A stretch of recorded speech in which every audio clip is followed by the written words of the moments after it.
지난주 우리는 엘리야의 이야기를 통해 우리의 믿음이 왜 흔들리는가 이걸 살펴보았습니다.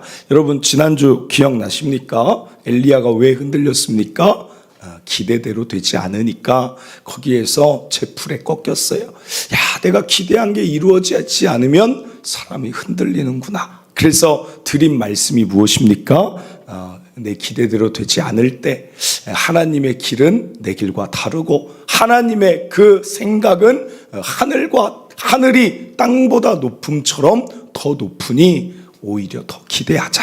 이게 흔들리는 믿음을 잡는 방법이다 말씀드렸습니다. 오늘 이어서 이것에 대해서 더 살펴보는 마지막 시간을 갖고자 합니다. 그래서 지금 흔들리는 분 없길 바라고 앞으로도 흔들리지 않길 바라나 그러나 흔들릴 때 오늘 드렸던 이 말씀들이 기억함으로 나의 그 신앙을 다시 굳건히 잡아가시길 바랍니다. 10절입니다. 그가 대답하되 내가 만군의 하나님 여호와께 열심히 유별하오니 이는 이스라엘 자손이 주의 언약을 버리고 주의 제단을 얼며 칼로 주의 선지자들을 죽였음이오며 오직 나만 남았거늘 그들이 내 생명을 찾아 빼앗으려 하나이다. 그가 왜 지금 죽기를 원하는지 하나님께 두 번이나 저렇게 대답을 합니다. 그러면 여기에서 어떤 문장이 여러분 딱 이래서 엘리야가 믿음이 흔들렸구나 보이는 문장 있으십니까? 여기 보면 10절 다시 봅니다. 오직 나만 남았거늘. 오늘 기억할 첫째, 믿음이 언제 흔들리냐면 외로움이 찾아오면 신앙이 흔들려요. 외로울 때 흔들려요.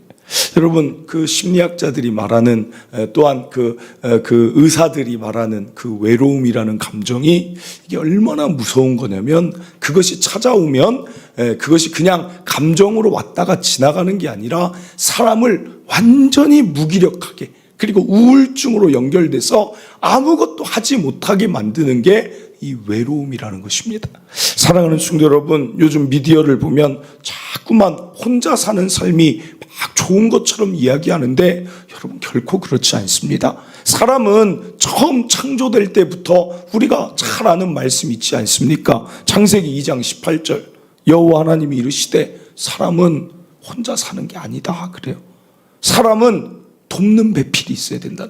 여러분 결혼뿐 아니라 우리의 신앙생활도 마찬가지입니다. 돕는 자들이 함께 있으면 신앙이 흔들렸다가도 다시 일어날 수 있다는 것입니다. 엘리야는 그 동역자가 사실 하나도 없었어요. 그러니까 이게 외로운 거. 이렇게 힘들 때 옆에서 누가 한마디라도 거들어줬다면 엘리야가 이렇게까지 가라앉지 않았을 것입니다. 예수님이 이 땅에 오셔서 이렇게 말씀하십니다. 마가복음 3장 14절 이에 12 제자를 세우십니다.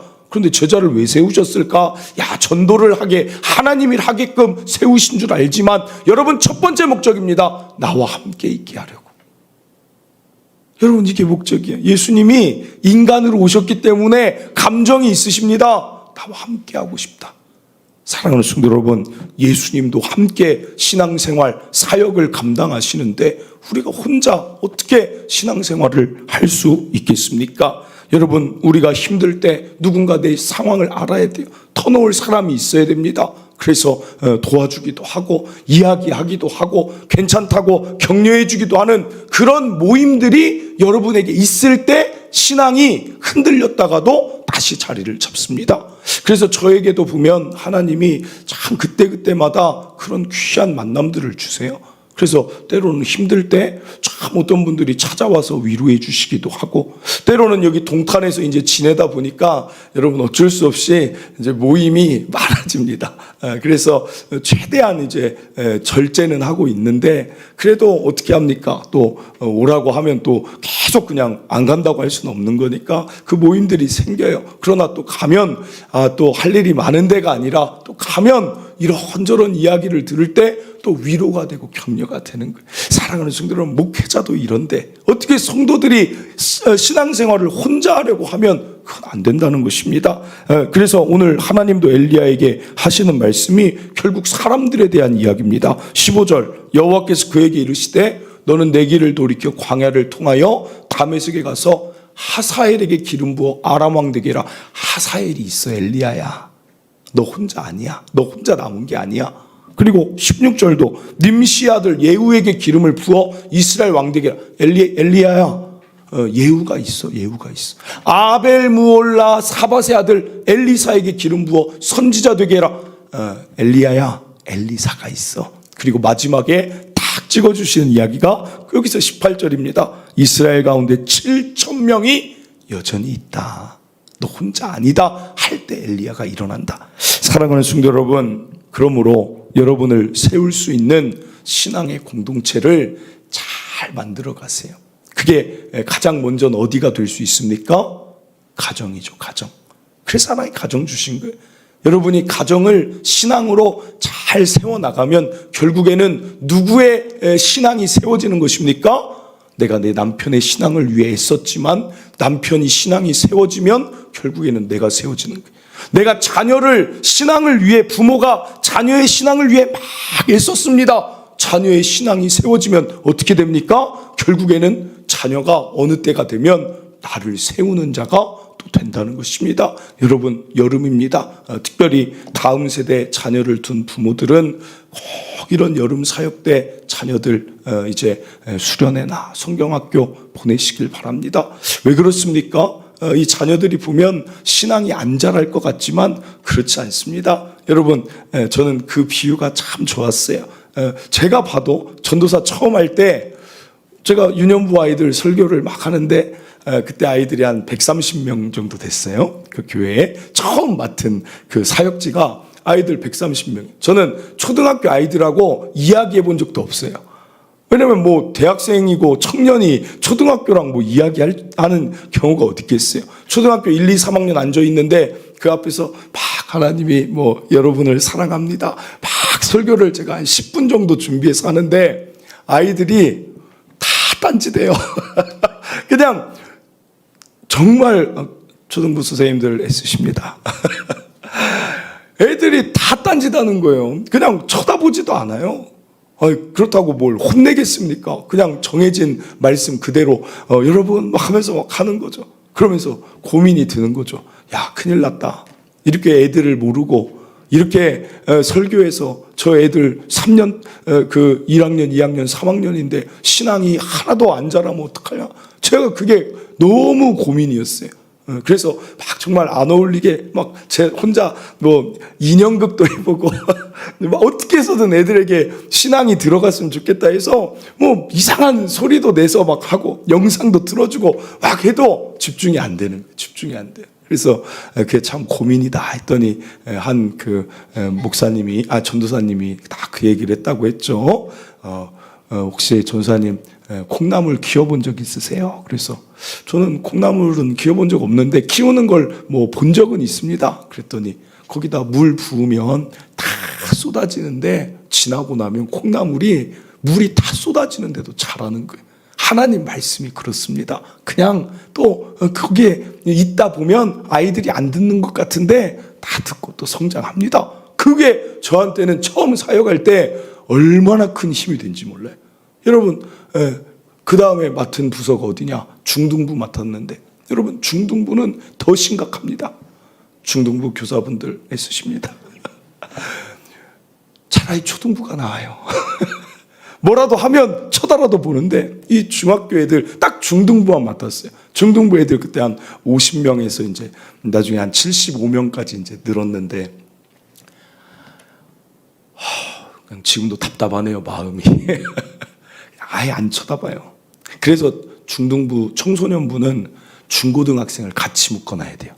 제가 해보니까 초등부는 우리는 되면 1, 2, 3학년, 4, 5, 6학년 나눌 거예요. 왜냐하면 갭이 너무 커요. 1학년하고 6학년. 근데 제가 해보니까 중등부하고 고등부는 같이 해야 고등부 아이들 때는 좀 사춘기 지나서 애들이 이제 이제 신앙이 막 들어갈 시기예요. 그럼 그 형, 오빠, 누나, 언니가 하는 걸 보고 따라가요.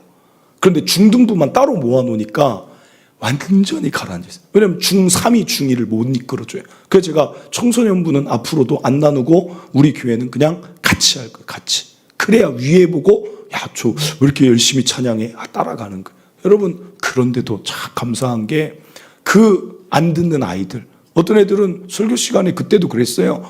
귀에 이어폰 꽂고 있어요. 제가 설교하는데 귀에 이어폰 꽂고 있어요. 마음이 이렇게 답답하죠. 그런데 아이들이 수련회도 가고 성경학교도 지나고 보면 하나님이 이 물을 주시니까 또 자라나요. 자라나. 사랑하는 성도 여러분, 이런 여름 시기에 아이들 보면 그래 저는 사실은 수련회나 성경학교는 제가 고집했던 게 뭐냐면, 제가 교육부서 때는 2박 3일로 안 했어요. 5박 6일로 했어요. 그래서 선생님들이 못 와도 제가 그냥 혼자 계속 찬양하고 제가 앞에서 율동하고 5박 6일 한 일주일, 월요일에서 어떨 때는 토요일까지 그냥 계속 끌고 갔어요. 그러면 애들이 변화가 되고 찬양이 되고 막 살아나요. 사랑하는 성도 여러분, 저 앞으로 그렇게 하고 싶은데 이제 뭐 지금 요즘은 좀 교사들도 더 필요하고, 그때는 저희 교사들이 한 맡을 때마다 저도 한 30명씩 되니까 아무리 적어도 뭐 최소 5명에서 7명은 와주니까 이게 됐지만, 지금 우리 교회는 이제 조금 더 성장하면 이제 그렇게 되겠지만, 여러분 우리 자녀들 잘 세워나가면 그것이 결국에는 부모의 신앙에도 이들이 영향을 미칠 때가 있다. 우리 자녀들 잘 세워나가는 교회 되길 바랍니다. 그리고 또 어디입니까? 바로 교회죠. 교회.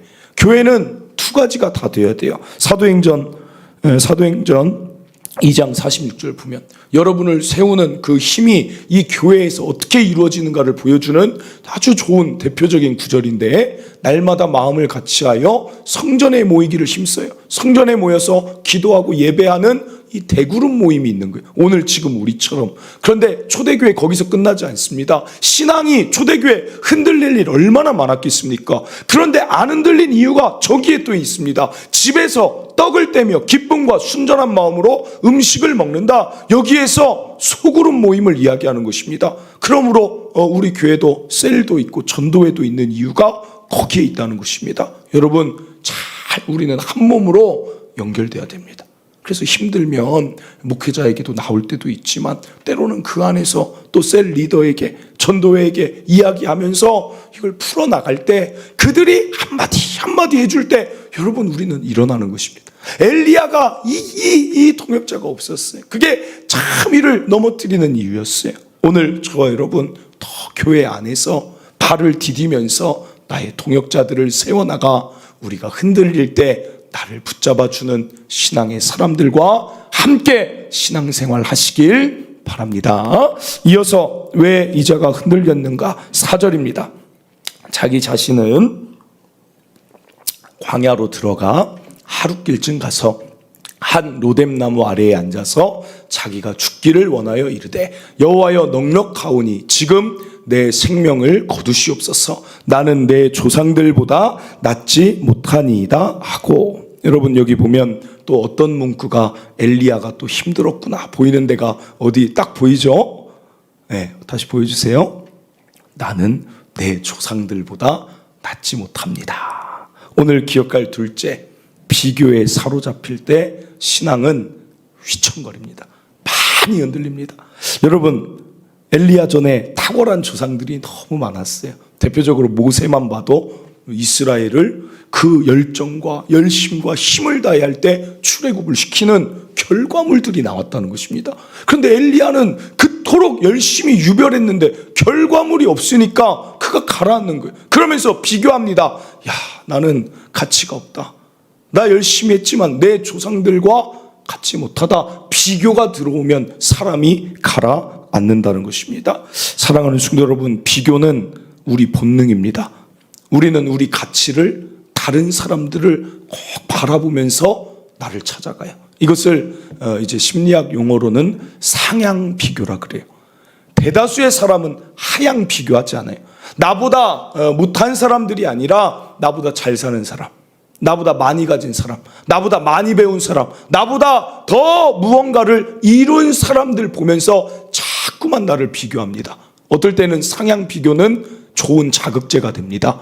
야, 나도 저렇게 해야지, 나도 닮아가야지 하지만 계속된 상향 비교, 아무 열매가 없을 때, 결과물이 없을 때 상향 비교는 나를 한없이 추락하게 만든다는 것입니다. 사랑하는 성도 여러분, 오늘 엘리야가 딱 그 경우라는 거예요. 정말 열심히 했는데 안 되는 거예요. 기도 열심히 했는데 안 되는 거예요.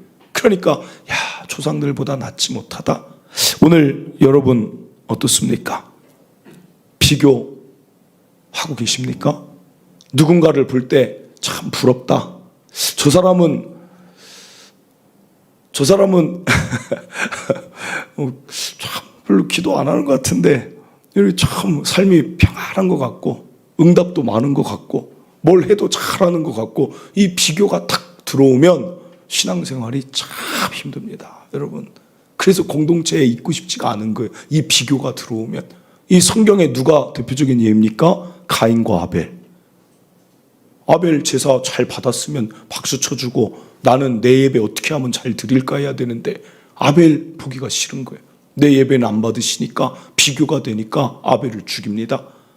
사울왕, 다윗이 찬양 받으면 어차피 내가 왕이잖아요. 근데 그 비교에 한번 사로잡히니까 일평생 다윗 죽이는데 혈안이 돼서 살아요. 사랑하는 성도 여러분, 이것은 목회자도 마찬가지. 목회자도. 저는 오늘 이 엘리야의 이야기를 보면서 참 목회자가 빠지기 쉬운 게 이 비교라는 게, 비교.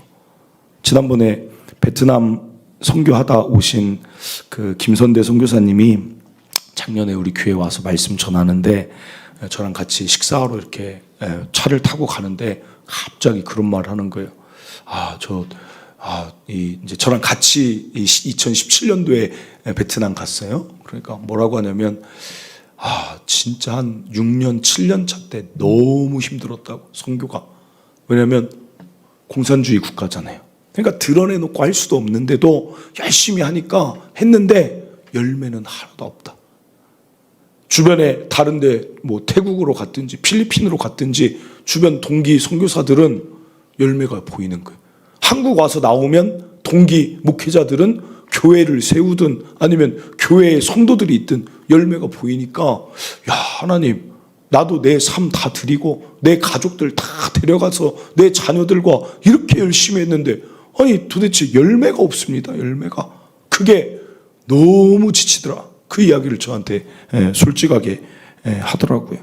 그런데 그래서 지금은 어떠세요? 그랬더니 그분이 그때 하시는 말씀이 그렇게 기도하는 가운데에 이렇게 자기가 깨달음을 하나님이 주셔서 지금은 괜찮습니다. 어떤 깨달음이냐? 사무엘상 16장 7절입니다.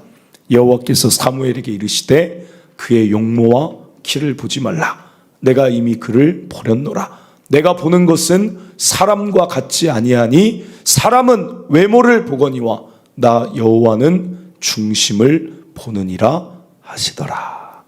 그럼 여기서 일어나는 거, 하나님은 외모는 뭡니까? 결과죠. 어떻게 무엇을 이루었는지 그 많은 열매를 사람들은 따집니다. 그걸로 평가하고 나의 가치를 봅니다. 그런데 하나님은 그런 분이 아니시라는 거예요. 하나님은 중심, 과정을 보신다는 거예요. 속을 보신다는 것입니다. 어떻게 네가 베트남에서 선교하며 살아왔는지를 내가 안다. 여기에서 일어나는 거예요. 사랑하는 성도 여러분, 오늘 우리도 마찬가지입니다. 오늘 당장 우리 삶의 어떤 결과가 막 드라마틱한 변화가 나의 신앙생활 가운데 일어나지 않아도 여러분 너무 낙심하지 않기를 바랍니다. 오늘 하나님은 오늘 예배하는 우리를 보고 계세요. 오늘도 하나님 말씀대로 살아가 보려고 말씀 사모하는 그 모습이 너의 결과다, 너의 열매다라고 하시는 거예요. 어떤 것을 이루어서 하나님이 여러분을 기뻐하시고 잘했다 칭찬하시는 게 아닙니다. 그냥 오늘을 묵묵히 그리스도인답게 살아가는 그 모습이 우리의 자랑이요 면류관이 된다는 것입니다. 그러므로 사랑하는 성도 여러분, 비교는 다 내려놓으세요. 비교는 내가 누구와 비교하는 일 다 내려놓으시길 바라요. 그래서 오늘 하나님이 무엇이라 말씀하십니까? 열왕기상 19장 7절 여호와의 천사가 또다시 와서 어루만짐에 이르되 일어나 먹어라. 내가 갈 길을 그래요. 성경에 종종 나옵니다. 네 갈 길 가면 된다 그래. 이 시대에 바르게 무릎 꿇지 않는 그 사람으로 살아가는 게 너의 사명이다. 그거면 됐다. 네 갈 길 가면 된다. 사랑하는 성도 여러분, 오늘 저와 여러분도 마찬가지죠. 아까 이야기 드렸습니다. 고린도전서 3장 6절, 나는 심었고 아볼로는 물을 주었으되 오직 하나님께서 자라나게 하셨나니. 당장 내 가정에 드라마틱한 변화가 없어도 여러분 여전히 우리 심고 있잖아요. 여전히 우리 주일 예배하고 하나님을 기대하고 있잖아요. 그럼 언젠가 하나님 때 하나님이 가정의 변화도 주실 거고 자녀의 변화도 하나님이 주실 것이니 내가 할 일은 뭡니까? 내 갈 길 오늘 심고 물 주는 일 하면 된다는 것입니다. 갈라디아서 6장 4절, 각각 자기의 일을 살피라. 그리하면 자랑할 것이 자기에게는 있어도 남에게 있지 아니하리니. 쉬운 성경입니다.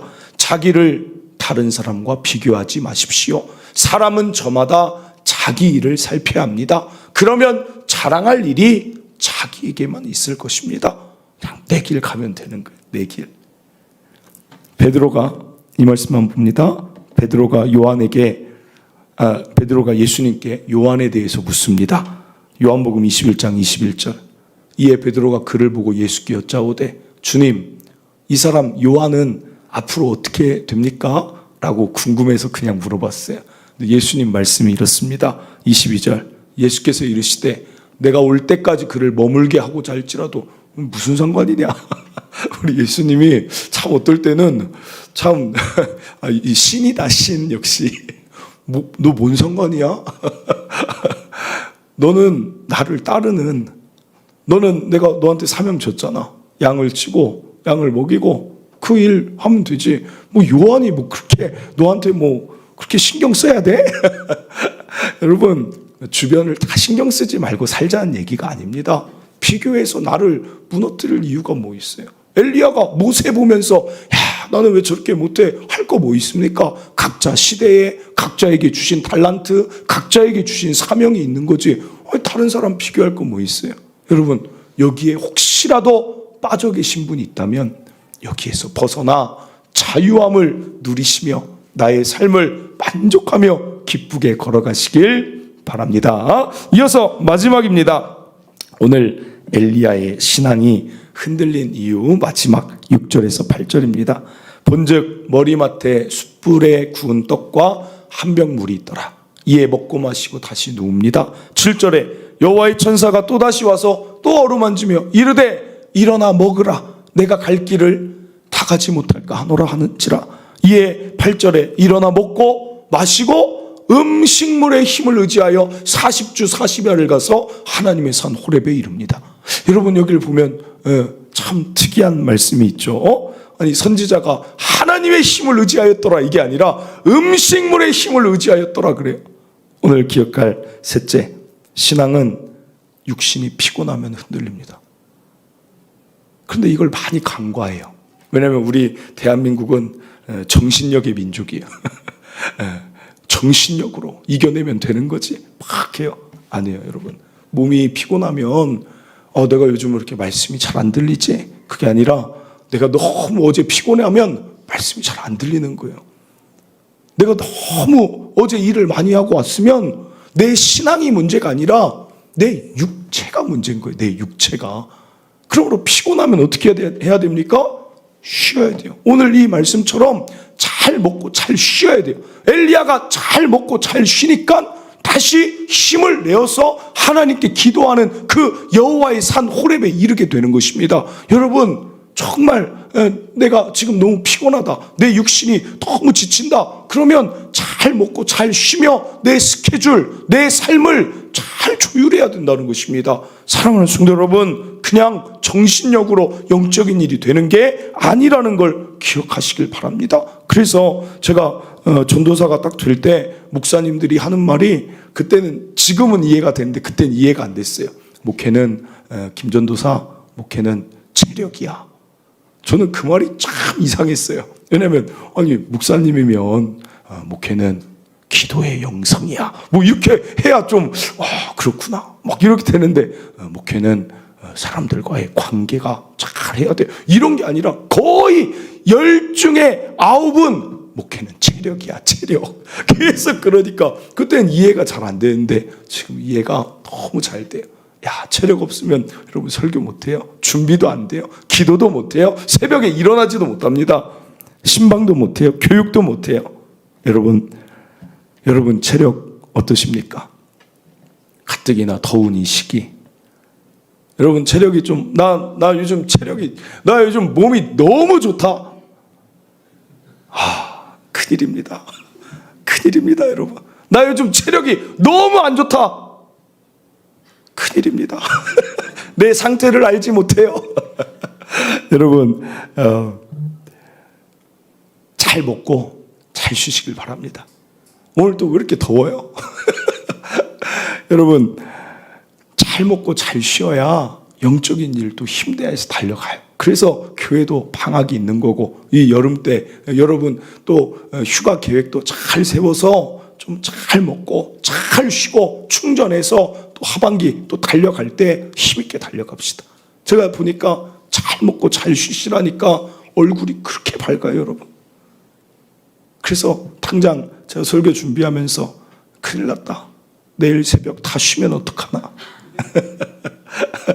그래서 제가 오늘 말씀 다시 보여드립니다. 예수님이 뭐라고 말씀하셨느냐? 마가복음 6장 31절. 너희는 따로 한적한 곳에 가서 잠깐 쉬어라. 여러분 잠깐 쉬세요.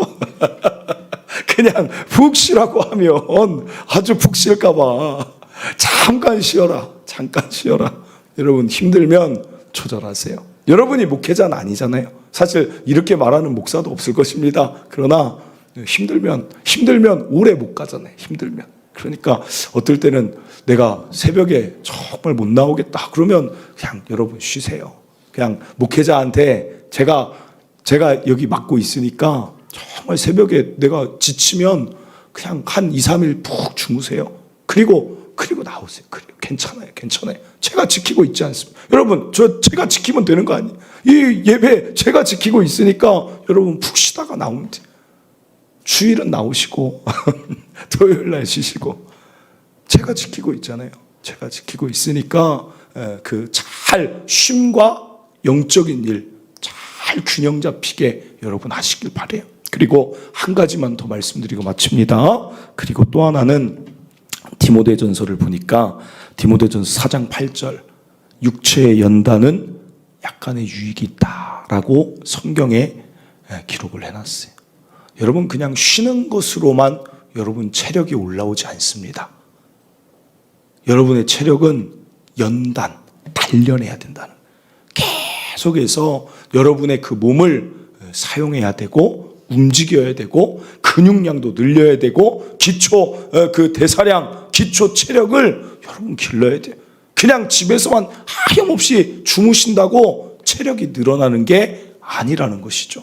여러분 운동하고 계십니까? 운동해야 돼요. 그 장수하는 사람들 프로그램 보세요.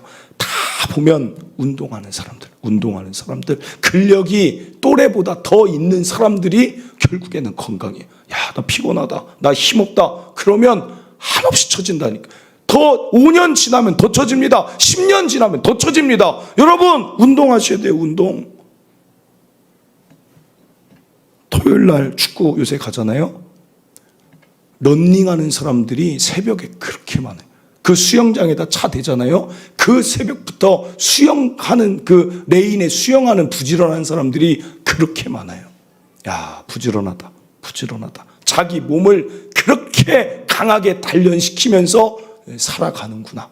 여러분, 그래서 한 20명, 이번 주는 한 18명, 20명 되는 것 같아요. 막 힘을 다해 뛰는 거예요. 힘을 다해. 야, 참 보기 좋다. 제가 그래서 한참 쳐다봤더니 저한테 사진 찍어달라고. 그래서 또 사진 또 막 앉아가지고 막 찍어줬어요. 너무 그 아침에 그 활력 있는 모습 얼마나 보기 좋은지. 여러분 토요 축구 나오세요. 토요 축구 얼마나 좋아요. 저는 여기 정도원 집사님 계시지만 야 60대 지금 중반인데도 막 제가 정도원 집사님을 잘 못 들어요. 정도원 집사님이 운동을 얼마나 많이 하셨는지 딱 이렇게 지켜보고 있어요. 그냥 예전에 뭐 복싱을 하셨대요. 그 축구를 복싱처럼 하세요. 그러죠. 딱 지켜보고 있다가 내가 가면 그냥 발로 공만 툭. 잘 못 들어요. 잘 못 들어. 야, 보면서 나도 65세 때 저렇게 뛸 수 있을까? 참 열심히 단련해야겠다. 그 생각을 또 도전받고 또 도전받아요. 여러분, 또 주일 저녁에 배드민턴 얼마나, 아니 교회가 체육관 대관한 교회 어디 있어요? 어디 있어? 참 우리 또 유승문 집사님이 잘 그거 알아봐서 대관했는데 나와서 그냥 운동 많이 다른 거 안 해도 그냥 내가 그 체육관 걷기라도 한다. 그냥 뛰기라도 한다 하면서 자꾸 단련해야 이게 건강해지지. 아무것도 안 하면서 아유 나는 왜 맨날 피곤해. 여러분, 저도 왜 막 기를 쓰고 나가냐면 안 하잖아요. 축구 안 하고 배드민턴 안 하고 평일날 운동 안 하면 목회를 못 하겠어요. 너무 피곤해요, 진짜. 잠을 많이 못 자니까 그런가 봐요. 그 목회자들이 그래서 제가 자꾸 하나님 그래도 은혜 있는 죽음이 되게 해주세요 하는 게 단명하는 분들이 그렇게 많아요. 그런데 큰 교회 목사님들 보면 다 운동 하나씩은 매니아예요. 매니아. 등산 매니아든 자전거 매니아든 족구 매니아든 축구 매니아든 그래야 목회도 하고 살아요. 살아. 체력이 뒷받침 안 되면 못한다니까요. 오늘 운동 안 하시는 분들, 오늘 이 말씀, 내 신앙이 문제가 아니라 내 체력이 문제구나. 오늘 운동하며 여러분의 그 신앙이 이 체력과 더불어서 힘있게 달려나갈 수 있는 저와 여러분 되시길 바랍니다. 말씀을 맺습니다. 오늘 엘리야를 통해 그의 믿음이 흔들린 이유를 보여줍니다. 첫째, 외로움에 사로잡히면 믿음 흔들립니다. 홀로 신앙생활 하지 마시고 신앙의 공동체 이루시길 바랍니다. 둘째, 비교할 때 믿음은 흔들립니다. 그러나 하나님은 외모 보지 않으십니다. 결과, 중심, 지금 어떻게 살아가고 있는지 그 과정들이 곧 그 자랑이면 면류관이니 여러분 결과에 너무 연연하지 않길 바랍니다. 셋째, 육체가 피곤하면 믿음은 흔들립니다. 여러분의 육신을 잘 단련하는 저 여러분 되시길 바랍니다. 우리 함께 찬양하고 기도합니다. 여기에 모인 우리 주의 은총 받은 자이니 이 믿음 더욱 굳세게 우리 나아감으로 하나님 나라와 그 영광을 위해 달려갑시다. 우리 함께 찬양합니다. 여기에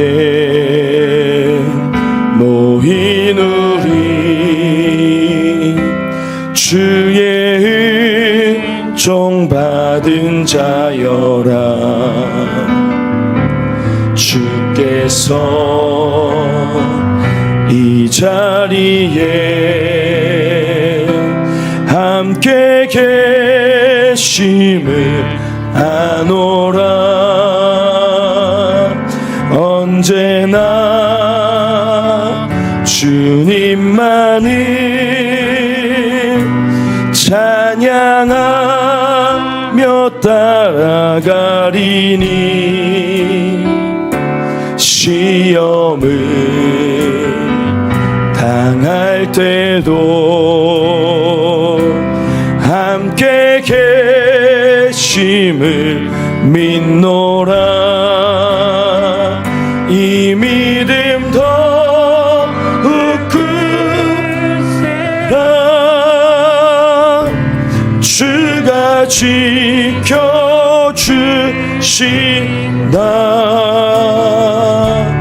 어두운 밤에도 주의 밝은 빛 인도하여 주신다. 주님이 뜻하시니 헤아리기 어렵더라도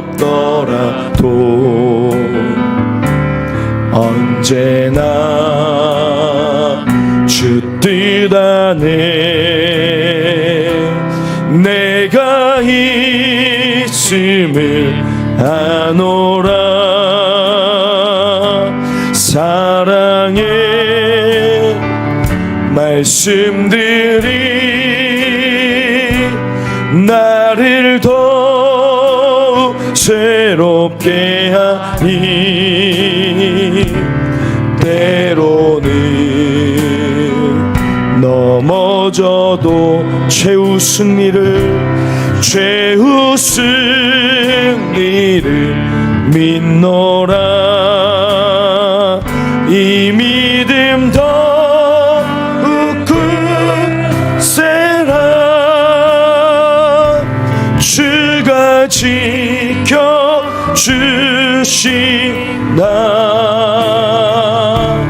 어두운 밤에도 주의 밝은 빛 인도하여 주신다. 아멘. 사랑하는 성도 여러분, 믿음이 더욱 굳세져야지. 믿음이 흔들리면 엘리야 얼마나 힘들겠습니까? 그동안 했던 모든 일을 부정하면서 죽여주시옵소서 할 때 그 마음이 얼마나 힘들겠습니까? 저는 우리 성도들의 신앙이 믿음이 갈수록 흔들릴 때도 있겠지만 결과적으로 볼 땐 더욱 굳세지는 믿음을 꼭 지니시길 바랍니다. 그러기 위해서는 외롭게 신앙생활하면 안 됩니다. 가정 또 교회 공동체 안에서 함께 할 때 우리의 신앙은 더 굳세집니다. 또한 비교하지 마세요. 여러분 충분히 잘하고 계십니다. 여러분 충분히 하나님의 사람으로 잘 살아가고 계십니다. 누구와 누구를 비교합니까? 결과는 그냥 하나님께 잘하게 하시는 건 하나님이니 맡기시고 여러분 지금 너무 잘하고 계십니다. 그러므로 여러분 비교 때문에 여러분 흔들리지 않길 바랍니다. 그리고 마지막으로 육체가 많이 지치신 분들 계신다면 이 육체 관리 잘해야겠다. 이 몸 관리 잘해서 또 하나님이 주시니 끝날까지 좋은 체력으로 신앙생활 또 달려가야겠다. 오늘 그런 결단들이 여러분에게 있기를 바랍니다. 이 시간 주여 한번 외치고 오늘 말씀드린 이 세 가지 하나님 잘 관리하도록 하겠습니다. 우리 주여 한번 외치고 기도합니다. 주여 하나님 감사합니다. 오늘도 하나님 엘리야의 이 모습을 통하여 하나님 교훈을 얻습니다. 엘리야의 흔들리는 그 신앙, 그러나 그는 일어났습니다. 하나님 엘리야 혼자 아니었습니다. 하나님 바알에 무릎 꿇지 않는 자들 엘리사가 있었고 예후가 있었고 하사엘이라는 사람도 있었습니다. 오늘 우리도 좋은 공동체를 이루어서 하나님이 신앙생활 잘 해나갈 수 있도록 하나님 일하여 주시옵소서. 또한 우리는 비교하면 무너집니다. 엘리야가 모세와 비교할 때 하나님 그 많은 조상들과 비교하면 하나님 무너집니다. 하나님은 외모를 보지 않으시고 하나님은 우리의 그 과정 지금 어떻게 살아가고 있는지 하나님 그것이 중요한 것입니다. 하나님 충분히 잘해 나가고 있는 우리의 그 삶을 누구와 비교함으로 무너뜨리지 아니하도록 하나님 마음의 비교 의식은 다 사라지게 하여 주시옵소서. 자신의 삶을 만족할 줄 알고 자신의 삶에 대한 하나님 자부심과 뿌듯함이 있게 하여 주시옵소서. 하나님 또한 육체가 많이 지치면 흔들립니다. 엘리야를 먹이시고 엘리야를 재우시고 엘리야에게 음식물에 힘을 주신 하나님, 오늘 우리 성도들 많이 체력적으로 힘들다면 쉼과 달려감을 잘 계획하여서 달려가게 하여 주시옵소서. 하나님 그리하여서 갈렙처럼 모세처럼 예나 지금이나 언제나 강건한 그 모습으로 달려가는 모든 성도들 되게 하여 주시옵소서. 하나님이 우리 성도들 지키시고 믿음의 굳건함을 더욱더 허락하실 줄 믿습니다. 주여 일하여 주시옵소서. 하나님 감사합니다. 오늘 엘리야를 통해 우리의 믿음이 이런 곳에서 흔들림이 올 수 있구나 우리가 바라봅니다. 엘리야 혼자라고 생각할 때 참 사람은 많이 힘듭니다. 옆에서 누구 한 사람만 엘리야에게 위로해 줬다면 내가 참 잘하고 있어, 너 잘 가고 있어 한마디만 해주고 내가 널 위해 기도할게 그 한마디만 해줬어도 엘리야가 이렇게까지 지치지 않았을 텐데 오늘 우리가 서로 서로를 위로하는 공동체 되게 하시고, 함께 신앙생활하면서 서로를 세워주고, 때로는 누군가가 나를 일으켜주는 공동체 안에 거하게 하여 주시옵소서. 때로는 엘리야 조상들과 자기를 비교할 때 또 무너졌습니다. 하나님, 오늘 우리도 충분히 잘하고 있는데, 충분히 신앙생활 예배하며 기도하며 얼마든지 잘하고 있는데, 어떤 결과 때문에 어떤 변화가 일어나지 않는다고 크게 낙심하지 않게 하여 주시옵소서. 나는 나의 길, 나에게 맡기신 삶, 자부심 가지고 묵묵히 걸어가면 하나님이 그 자체로 충분하다, 잘하고 있다, 엘리야야 너 잘하고 있다 라고 말씀하는 것처럼 오늘 우리 충분히 잘하고 있다는 걸 기억하며 비교의식은 오늘 이 시간 다 내려놓게 하여 주시옵소서. 하나님, 육체적으로 지치면 신앙도 흔들립니다. 우리 성도들에게 지혜를 주시어 잘 쉬게 하시고, 쉼과 사역의 균형도 잘 이루게 하시고, 또한 육체도 잘 단련하여서 정말 건강한 갈렙처럼 모셉처럼 예나 지금이나 언제나 강건하여서 하나님 나라 위에 달려나가는 지치지 않는 신앙인 우리 성도들 다 되게 하여 주시옵소서. 아픈 곳 있거든 하나님 다 낫게 하시고 더 건강하게 하여 주시옵소서.